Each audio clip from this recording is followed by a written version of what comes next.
Well, I'm still learning about how far I need to be away to get this thing hooked up.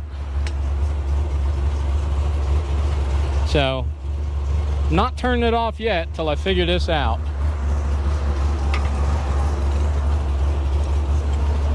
But this is our next step in using this tow bar.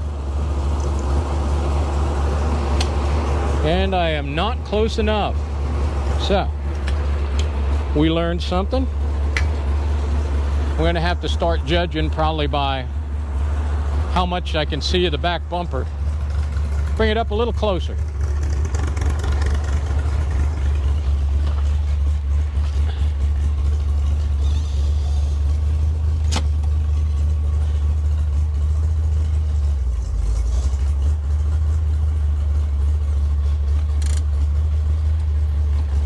See if that did it. I believe it did, but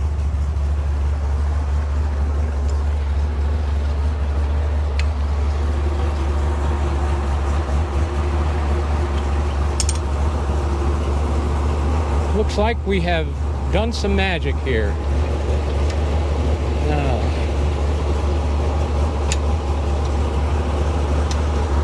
we'll put that in.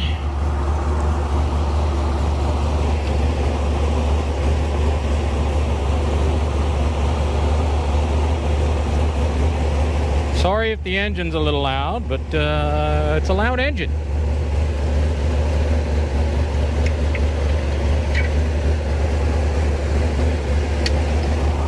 Well, look at that.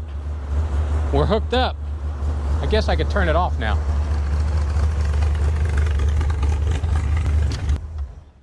But you do have to admit, it sounds pretty good. That's a good sounding Jeep. Okay, so what else has to be done? Well, we talked about safety cables in the last video. Thank you for coming back, by the way. I appreciate it. And let me go around and get you a better camera angle. So, safety cables attach to the Jeep and to the hitch. Now, crisscrossing these things, and that's kind of important when you're towing, because the whole idea of having these cables is if something happens, if there's a failure somewhere in this mechanism, that it's going to fall, and that as it's pulling back, those cables get taut and they kind of create a basket that allows all this stuff to set in, so it doesn't, if you can imagine a pole vaulter going down, when they stick that pole in the ground and they go over the obstacle, however tall it is, you end up with the same thing here. It could hit something on the road and it could just catapult this Jeep quite a distance. So that is something that I want to avoid. We'll get this other one.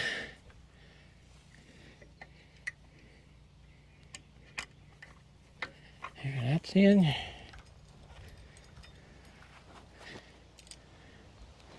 Make another little basket.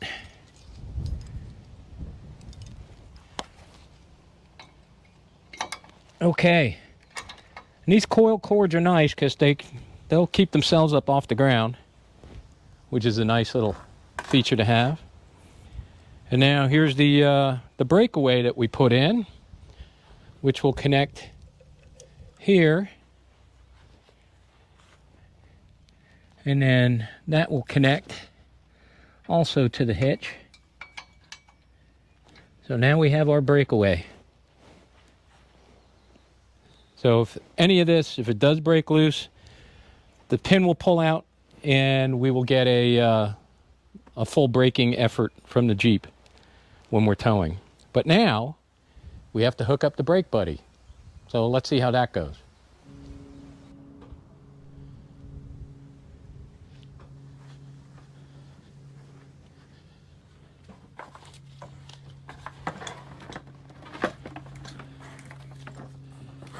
Well, hopefully you guys remember the brake buddy. So you can see this end clamps on the brake pedal.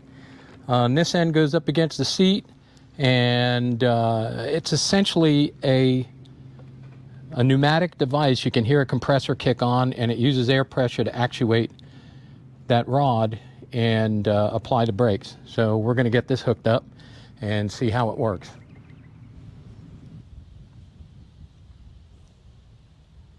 Okay, well, what we have is the brake buddy. I adjusted it so that this handle actually will adjust up and down here. You can adjust it to your seat height. And I pushed my seat back all the way, and there's a little handle that you would grab to move the seat back and forth. And so I put it up above there so that it is flat against the rails, and it's not going to tilt that much because it's going to have that rail underneath it. And then this is the clamp that goes on the brake pedal, but I want to align that rod with the brake pedal.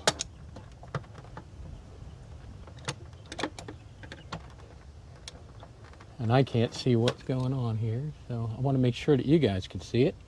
That's kind of the whole purpose of the video. So, there we go. So that goes up, this gets clamped on the pedal, and then this gets pulled down, and that locks that in place so that it will not come off that pedal. The other thing we put in, you remember the breakaway. So let me get that unstuck. We've got our breakaway. So we're going to put our, oops, sorry about that. We're going to put our positive and the negative and the negative, or the red to red and black to black. It's pretty easy to figure out. Now, last thing we have is power. And as you can see, it's just a 12-volt power plug. And what I did was ran that straight off the battery. And I did a little something extra, because when this thing is running, you'll hear the compressor kick on, and it's going to use some electricity here. So let's see what happens.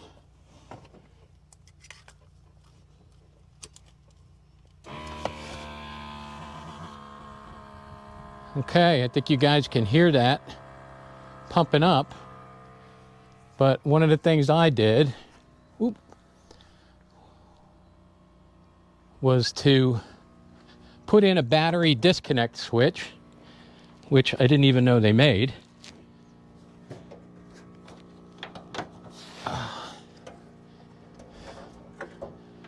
Because when you tow these things, as you can imagine, the key has to be on. Otherwise, the steering wheel will be locked. Well, the issue with that is that all the accessories will be on. Everything will be live. So I put in a battery disconnect switch here, which I'm going to turn off the battery, and you will notice, if you can hear it, that pump is still going. And the pump is still going because I hooked that up directly to the battery. So I've got a fused link here that goes to it. I've got the ground that goes to it. And that's how we're functioning that air pump in that brake buddy. Okay, so what you can see is I just put this below here so it won't pop up above it. So we'll give it another test here.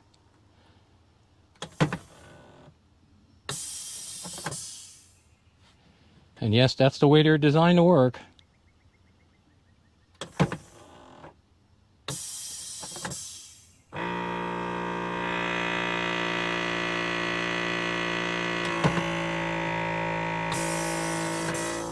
Okay, now you can see I've got green lights here. So that means the brake buddy is ready to go. Now, what do we want to do? We want to put this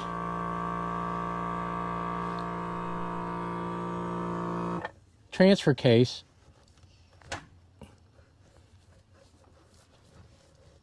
in neutral.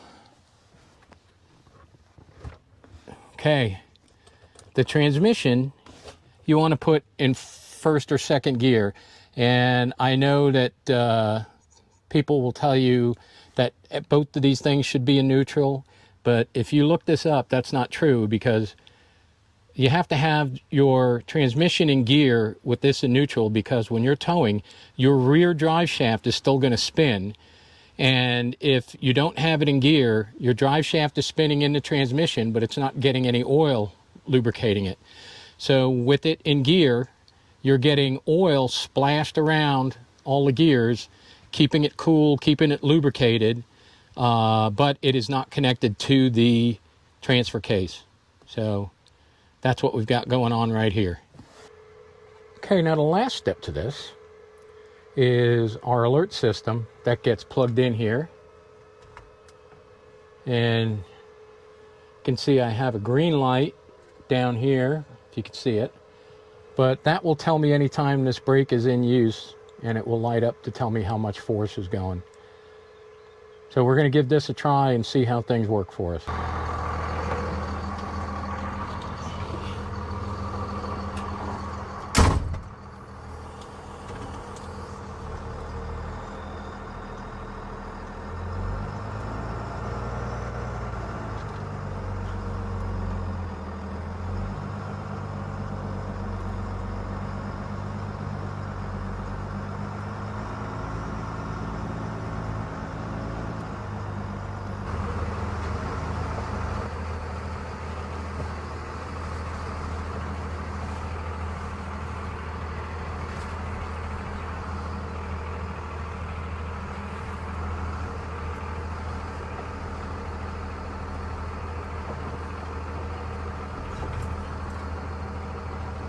Well, this counts as a successful maiden voyage of the new member of the Danbulance family.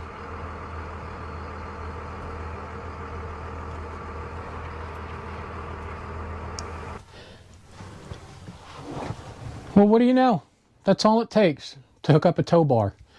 It wasn't that hard, really.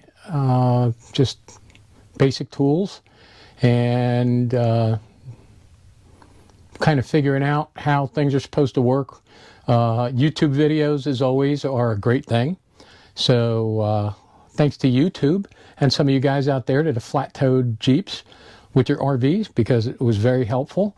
Although you have to be careful, because there are some people out there that are going to give you false advice. And not false advice, I'll just say they're advising you to do the wrong thing, which is worse. So be careful who you watch out there, and when you're watching these things, including mine, double check with other people to see which way is the correct way of doing things. I do have a hitch guy here in town that the guy is excellent. He's the one that put on my big old hitch on the back of this thing and wired up my brake controller and everything. And he knows this stuff. So if you have an expert you can go to ask a couple of questions, that's always helpful too. So I want to thank you guys for joining me on another episode. I'm trying to get these out every week or two, so you guys don't think I fell off the face of the earth. And maybe some of you hope I fall off the face of the earth, but I'm not going to. I hope you're enjoying these. Please, if you get a chance, like and subscribe. I've gotten some great comments. The last video got some good comments. I'm getting some messages, some emails. So I just really appreciate you guys chiming in, giving me some tips. And, you know, the wealth of all our knowledge is obviously much greater than the wealth of one person's knowledge. So I accept everything you say. Some people, I haven't had anybody really be an ass about it. They've just offered some criticism, things that they've noticed. And I take that just as much as I take people who say, hey, great content, keep it up. So please feel free to comment. Let me know what you think. Let me know if there's anything you would like to see in the future. I know I've got some people out there that are looking at starting their own conversion, so to speak. Although, what did I convert? I didn't really convert a whole heck of a lot, but I did put in plumbing and electric and things like that so I can be off grid, a little solar, a little 1200 watts of solar. So if you're planning on doing that, just please let me know that you're going to do it. Maybe send some photos of your build so I can attach them to these videos and people can see what you've done. That would be great. And I hope to see you on a future video. I'm going to put a link at the end of this video for you guys to go to, because I think it's got just like 200 and something views. But it was my trip to Canyonlands and Arches National Park. And if you don't want to watch the whole video, I get it. I mean, it's mostly music anyway, but the scenery is just phenomenal. If you have never been to Canyonlands or Arches, I would say it's a good watch. It's a good way to spend, I think it's, I don't know, 20, 30 minutes. But just to watch the scenery is absolutely fantastic. So please subscribe, like it, leave a comment so the algorithm thinks I'm doing something worthwhile. And I will see you guys on the next one, where I think we're going to go on a little adventure. Thanks.